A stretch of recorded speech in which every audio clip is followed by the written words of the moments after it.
Hey guys, Mark the Mentor here, back with another video. Quick video today. I want to talk about how the box truck industry is evolving, how it's changing, and what you need to do to change with it. Nothing stays the same forever. Things change over time, and the box truck game is one of those things, and it's changing rather quickly. It's changed a lot since I entered the game in 2010.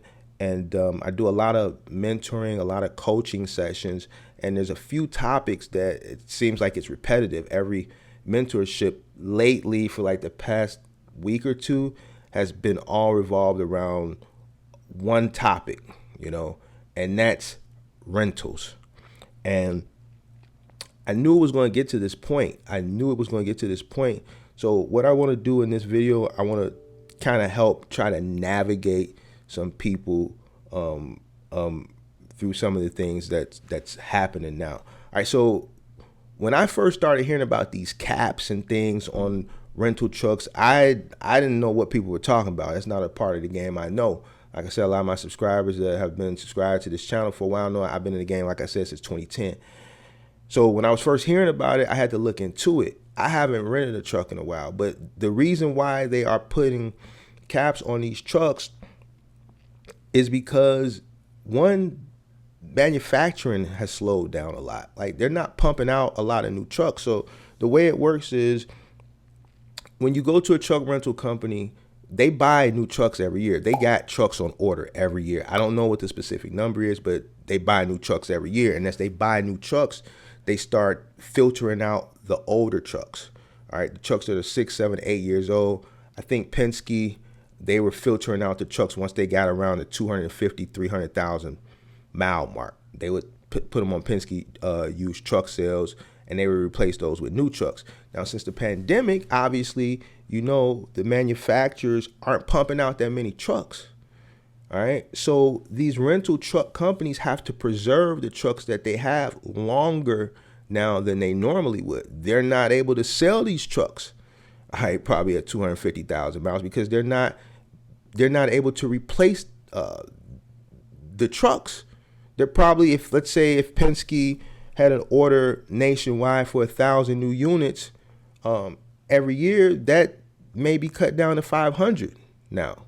So they have to hold on to these trucks a little bit longer, and in doing so, they have to maintain them better, right? And they have to decrease the amount of usage to prolong the life. So that's why they're putting caps on them. They're putting caps on them because they're trying to prolong them. And then here's the issue. People aren't turning the trucks in. They PM these trucks every 6,000 miles. Every 6,000 miles, these fleet companies PM. I PM my trucks every 6,000 miles, right?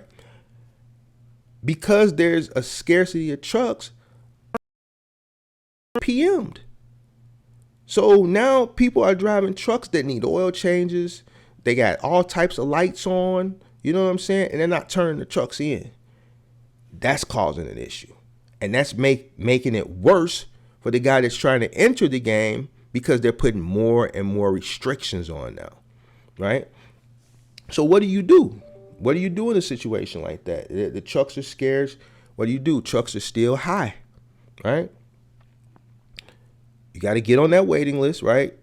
You got to call around and you got to find a truck, or you need to go buy a truck. If you lucky enough, you get a truck, you need to work the heck out of that truck and stack up as much money as you can to go buy you a truck. I put up a video the other day with the auctions. If you got some money stacked up, then you need to go play the auction. If you really want to get into this game, you got to do what you got to do to get in. Another thing, saturation. Industry is saturated now. Everybody's trying to get into the box truck game. Everybody's trying to get into everything where they're pretty much working for themselves. No one wants to work for anyone else anymore. No one wants to punch a clock. No one wants to work for a company. Any industry that has some type of independent contractor business model set up, people are trying to get into it. Box trucking is one of them. The market is saturated, right? Which is making it even harder to get a rental, and that's why it's a waiting list. So something else to think about. And I'm all for free enterprise, but with that, you may have to work a little bit harder. So me personally, I'm transitioning. I'm not transitioning all the way out of box trucking, but what I was able to do, and I say this all the time, what I was able to do in 2010 through 2018, I'm not able to do now, right? I'm not able to do it now. There's no way I can run 15 trucks like I was doing then in 2022, because it's going to be hard enough trying to find that many people to come to work, So I'm transitioning into other things. Like, I'm not selling any more of my box trucks. I've already got new businesses started. I got 2 big announcements that I'm probably going to talk about maybe later this month. I don't like to let the left hand know what the right hand is doing, or the right hand know what the left hand is doing. So I'm not going to announce it right now because I'm still setting these things up. But I'm transitioning into other forms of box trucking that people not even thinking about, because everybody's thinking about Amazon and the loadboard. And if you got a box truck, there's so many other ways to make money. I can show you how to make a bunch of money with a box truck other than Amazon and the loadboards. You know what I'm saying? That doesn't require that much labor. Yeah, I got a moving company, and I'm not even talking about moving. That's why I'm not going to mention it. I'm going to announce this stuff later. I'm going to get my stuff up and going first, and then I'll talk about it. Another thing that people are doing, the old guys don't really like it. The old guys like myself that's been in the game, I'm not really tripping on it, but a lot of the old truckers that have been in the game, partials. New guys are playing this partial game. So for the new guys that are running the load boards, and like I do a lot of mentoring, and one of the main issues with Amazon that people hit me up about, or even a load board, it's like you want this load where you're starting here and you're taking a load here, and then when you get here, you think you're gonna be able to find a load here to come back here. And that's what people's main issue is, and man, it just doesn't line up like that all the time, right? If you really want to jump into this game and you really want to make money, you're gonna have to work. Like, it's not gonna line up for you all the time, here to here and here back.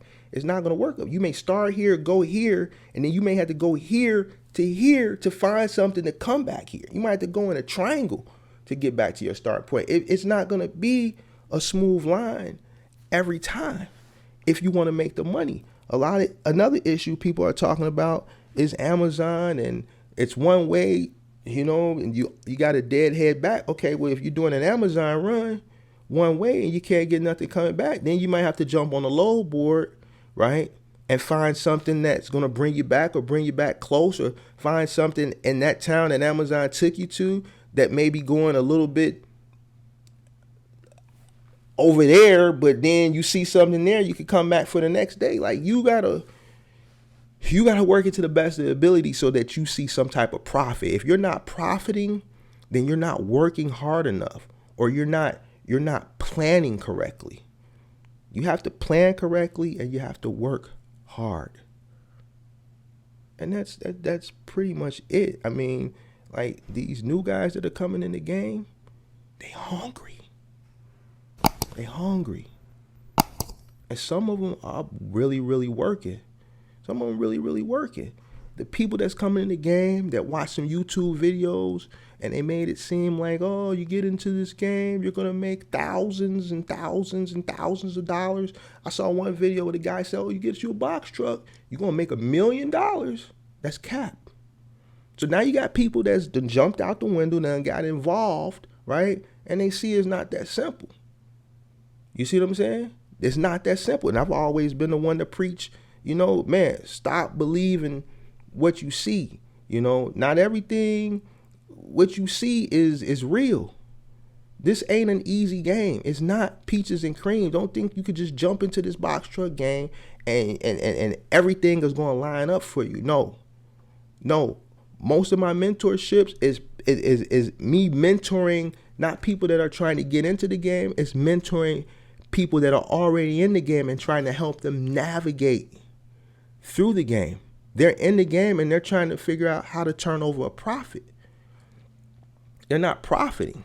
So I have to give them the harsh reality. What are you doing? Find out what they're doing wrong, and then kind of guide them, the right way, right? So the game is changing.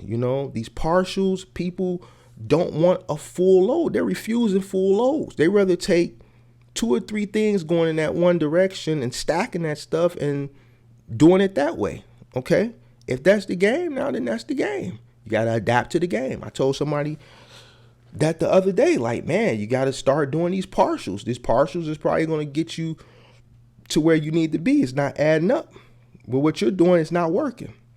Had a couple sessions today, same thing. I had to give people the harsh reality of changing their approach, right? So if you're looking at this video and you're trying to figure out why isn't it working for you, you're new into the game, you're not making money, you're losing money, you're renting a truck, but you're not, your truck is costing you more than what you're pulling in, or you got a truck and you're not pulling in enough money, you have to look at the game plan that you have and you have to try something different, all right? The game is going to keep changing. The truck rental thing, man, I can't really give you the answer on that. I don't know when these rental companies or when these manufacturers are going to start producing more trucks to the point where the rental companies can start putting more trucks on their used car lots because they got new trucks coming in to replace them. So if these manufacturers aren't pumping out enough trucks, these rental truck companies are going to get more stricter and more stricter with these caps. And if people don't bring these trucks back when they ask them to come back so they can PM them, they're going to even get stricter. All right. So adapt with the game. www.boxtruckcourses.com for your mentorship with me, Mark the Mentor. Follow me on Instagram. Follow me on TikTok. Hit that subscribe button. Hit that notification button. Hit that like button so you can stay up to date on all the upcoming videos. And I'm out. True story, new story, 2-story condo, B&B, 4 bath, 1 me, no key.